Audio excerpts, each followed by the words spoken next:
Assalamualaikum warahmatullahi wabarakatuh. Pada kesempatan kali ini, saya akan melanjutkan pembahasan materi tentang laju reaksi sebagai materi untuk mapel kimia kelas 11 program studi MIPA.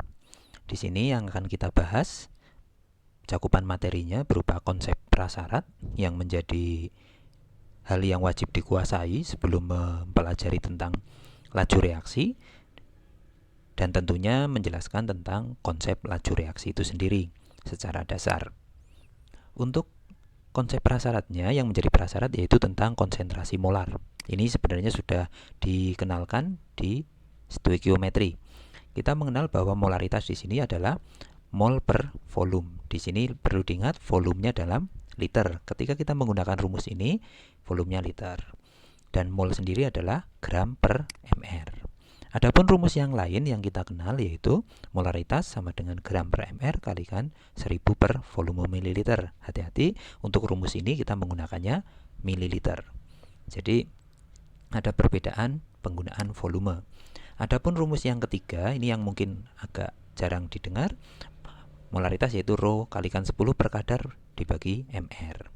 Nah, untuk memperjelas materi prasyarat ini akan kita bahas satu-satu melalui contoh soal guna membuat ingatan kalian kembali atau merefresh pemahaman kalian. Di sini contoh, misalkan ada soal 1 mol glukosa dilarutkan dalam 500 ml air. Terus ditanyakan konsentrasi larutan glukosa. Diketahui molnya 1 mol, volumenya 500 ml. Di sini diubah ke 0,5 liter. Tentunya akan ada alasan kenapa harus diubah ke liter. Sedangkan yang ditanya tentunya molaritas atau M. Dari sini kita bisa menjawab dengan dari soal tersebut, molaritas sama dengan N per volume liter. Itu yang membuat kenapa harus dalam liter. Sehingga di sini molaritas sama dengan 1 dibagi 0,5 sehingga molaritas 2M. Untuk soal yang kedua, contoh soalnya 4 gram NaOH dilarutkan dalam 100 ml, tentukan konsentrasi. Di sini ada data ARNA, ARO, dan ARH. Tentunya ini pasti diketahui dalam tiap soal, tidak perlu dihafalkan. Dari soal ini kita akan mengidentifikasi, diketahui gramnya 4 gram, didapat dari soal ya, 4 gram. Untuk volumenya 100 ml juga didapatkan dari soal, di sini 100 ml, sedangkan mr-nya 40. Ini akan kita bahas lebih lanjut nanti. Untuk yang ditanyakan yaitu molaritas. Tentunya ada yang masih bingung atau bertanya tentang mr40. Kenapa mr-nya 40? Kita hitung. mr40 itu didapat dari NaOH yang jumlahnya Na1, O-nya 1, H-nya 1. Sehingga di sini 1 buah Na, 1 buah O, dan 1 buah H. Adapun nilai AR-nya kita ambil dari soal yang ada, 1 kali 23 ditambah 1 kali 16 ditambah 1 kali 1. Hasil perhitungannya kita dapatkan MR yang jumlahnya 40 atau nilainya 40. Setelah mengetahui perhitungan MR ini, kita bisa menggunakan rumus. Kita lihat M sama dengan gram per MR kalikan 1000 per volume mililiter. Karena volumenya mililiter, itu sebabnya kenapa 100 ml ini tidak diubah menjadi liter. Hasil perhitungannya 4 per 40 kalikan 1000 per 100 didapatkan hasil 1M. Ini berarti konsentrasi yang didapat. Selanjutnya untuk contoh yang ketiga, misalkan ada asam sulfat, kadarnya 98%. Diketahui massa jenisnya 1,8 dan tentunya data AR ya, ARH, O, dan S. Ini juga pasti diketahui di tiap soal, tidak perlu dihafalkan. Yang diketahui yaitu kadarnya 98% dari soal, rho-nya 1,8 dan mr-nya 98. Sedangkan yang ditanyakan yaitu molaritas. Untuk mr-nya yang bernilai 98 ini didapat dari perhitungan sebagai berikut. MrH2SO4 artinya kita mendapatkan H-nya sebanyak 2, S-nya 1, O-nya 4. Saya ulang ya, 2 buah H, 1 buah S, dan 4 buah O. Sehingga menghitungnya adalah 2 kali ARH, 1 kali ARS dan 4 kali ARO. Nilai yang ada di sini adalah hasil input dari soal ya, karena AR-nya diketahui 2 kali 1, 1 kali 32, dan 4 kali 16. Hasil perhitungannya didapatkan MR dengan nilai 98. Setelah ketemu MR-nya 98, kita menggunakan rumus M sama dengan rho kalikan 10 kalikan kadar dibagi MR, atau 1,8 kali 10 kalikan 98. Nah, 98 di sini adalah nilai kadar. Ingat, tidak usah mencantumkan persen. Jadi hanya kita ambil angka pokoknya aja. Jadi 98 tanpa persen. Dibagi 98 yang berasal dari MR. Hasil perhitungannya kita dapatkan nilai sebesar 18 molar. Guna lebih meyakinkan atau bisa untuk latihan soal kalian terkait materi ini, silahkan kalian bisa kerjakan 2 soal ini sebagai soal latihan. Bisa untuk kalian meyakinkan apakah kalian sudah benar-benar memahami atau belum terkait materi prasyarat, yaitu menentukan kemolaran. Kita lanjut ke materi ya. Laju reaksi. Di sini laju reaksi terkait dengan kecepatan reaksi. Kita bisa menggambarkan kecepatan reaksi itu baik yang cepat, sedang, maupun lambat. Contoh, misalkan kita menjumpai kasus korosi atau perkaratan. Tentunya ini adalah suatu proses yang berlangsung sangat lama, atau kita katakan sangat lambat, bisa sampai berbulan-bulan. Kita bandingkan dengan kasus lain, misalkan pembusukan pada buah. Pembusukan pada buah ini berlangsung cukup singkat, mungkin hanya butuh 1 minggu atau 2 minggu. Kita katakan sebagai reaksi yang sedang, karena tidak berlangsung cepat dan tidak berlangsung secara lambat. Adapun yang sangat cepat, yaitu contohnya ledakan. Di sini ya, peristiwa misalkan bom meledak ini terjadi reaksi yang sangat cepat. Jadi dari sini kita bisa mendapatkan ilustrasi bahwa laju reaksi ini terjadi baik ada yang sangat lambat, sedang, maupun sangat cepat. Sedangkan untuk konsepnya sendiri tentang laju reaksi akan kita bahas di sini ya.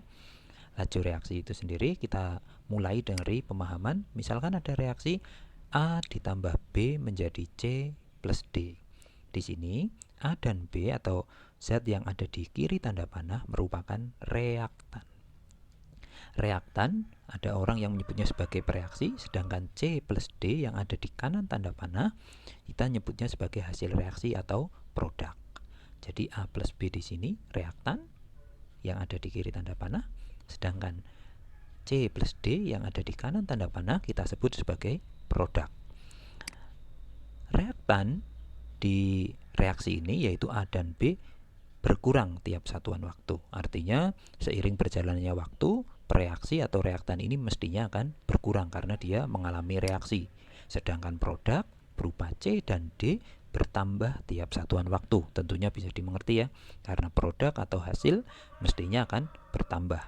Dari konsep ini kita akan merumuskan atau kita dapatkan tentang pengertian laju reaksi. Jadi laju reaksi di sini berdasarkan yang sudah kita paparkan, laju reaksi adalah perubahan konsentrasi tiap satuan waktu. Jadi yang berubah di sini adalah konsentrasinya. Adapun perubahannya tentunya bisa berubah dalam konteks berkurang atau bertambah. Berarti kalau kita spesifikkan pengertian dari laju reaksi ini bisa berkurangnya konsentrasi reaktan tiap satuan waktu, atau bisa kita nyatakan sebagai bertambahnya konsentrasi produk tiap satuan waktu. Jadi ini konsep tentang pengertian laju reaksi. Secara umum bisa kita katakan sebagai perubahan konsentrasi tiap satuan waktu. Secara spesifik kita bisa mengatakan sebagai berkurangnya konsentrasi reaktan tiap satuan waktu, atau bertambahnya konsentrasi produk tiap satuan waktu. Adapun konsep laju reaksi di sini pada bagian awal kita mengenal istilah dengan di sini ya, nilai laju reaksi sebanding dengan koefisien. Artinya nilai laju reaksi ini ada kaitan dengan koefisien reaksi. Misalkan ada reaksi 2A plus 3B menjadi C plus D. Di sini ada perbandingan, A-nya ini koefisiennya 2, B-nya 3, C-nya 1, dan D-nya 4. Ya. Dari sini kita mendapatkan VA atau lajunya A dibanding VB lajunya B, VC lajunya C, dan VD lajunya D. Nilainya akan berupa perbandingan 2 banding 3 banding 1 banding 4 sesuai dengan koefisien reaksi. Jadi untuk konsep ini ingat reaksinya harus disetarakan terlebih dahulu sebelum diperbandingkan. Ini tentang konsep awal laju reaksi. Untuk penerapannya kita bisa pahami dengan contoh soal. Misalkan seperti ini ya. Pada sebuah reaksi, di sini ada reaksi A2 plus 3B2 menjadi 2AB3. Ternyata yang diketahui adalah laju pembentukan AB3 sebesar 2 kali 10 pangkat min 4 molar per sekon. Yang ditanyakan tentukan laju untuk A2 dan B2. Dari sini kita diketahui V dari AB3 yaitu 2 kali 10 pangkat min 4. Sedangkan berdasarkan perbandingan koefisien, kita mendapatkan VA2 banding VB2 dibanding VAB3 adalah 1 banding 3 banding 2. Ini kita dapat dari soal ya, 1 banding 3 banding 2. Adapun yang ditanya yaitu VA2 dan VB2. Dari sini kita akan menghitung yang pertama VA2. Untuk menghitung VA2, kita lihat dulu perbandingan antara VA2 dengan VAB3.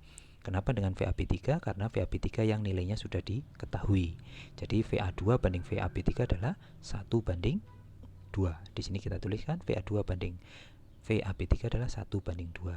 Tinggal kita substitusikan atau kita masukkan nilainya. VA2 dibagi 2 kali 10 pangkat min 4 karena VAB3 sudah diketahui sama dengan 1 banding 2. Pindah ruas sehingga perhitungannya menghasilkan VA2 sebesar 1 kali 10 pangkat min 4 molar per sekon. Bagaimana dengan VB2? VB2 dengan cara yang sama. Untuk menentukan VB2 kita menentukan perbandingan dulu, yaitu antara VB2 dengan VAB3. Misalkan VB2 dibanding VAB3 di sini adalah 3 banding 2, sehingga kita masukkan aja VB2 per VAB3 3 per 2. VB2 dibanding 2 kali 10 pangkat min 4, ini yang diketahui dari soal, sama dengan 3 per 2. Ini pindah ruas ke kanan sehingga menghasilkan perhitungan yaitu VB2 sama dengan 3 kali 10 pangkat min 4. Silakan bisa kalian coret-coret kalau memang ada angka yang bisa dicoret. Ini penerapan dari perbandingan koefisien terhadap laju reaksi. Untuk menambah pemahaman kalian, silahkan kalian bisa mencoba latihan soal berikut untuk mencoba apakah kalian sudah bisa memahami arti dari perbandingan koefisien terhadap laju reaksi. Misalkan pada reaksi di sini AL sudah diketahui, sedangkan yang mau ditanyakan adalah zat yang terlibat dalam reaksi, sehingga kalian harus menghitung VHCl, VALCl3, dan VH2 berdasarkan perbandingan konsentrasi. Silakan untuk bisa dicoba sebagai latihan mandiri agar kalian lebih memahami konsep dari laju reaksi ini atau bagian awal dari laju reaksi. Mungkin ini yang bisa saya sampaikan terlebih dahulu di bagian awal. Mungkin ada saran, kritik, atau masukan, atau pertanyaan bisa kalian sampaikan melalui kolom komentar atau menghubungi saya langsung agar bisa ditanggapi. Untuk pertemuan selanjutnya kita akan membahas faktor-faktor yang mempengaruhi laju reaksi. Mungkin sampai ini dulu yang bisa saya sampaikan untuk kali ini. Untuk materi selanjutnya bisa ditunggu pada video pembelajaran selanjutnya. Terima kasih. Bila mana ada kesalahan saya minta maaf. Semoga bermanfaat. Assalamualaikum warahmatullahi wabarakatuh.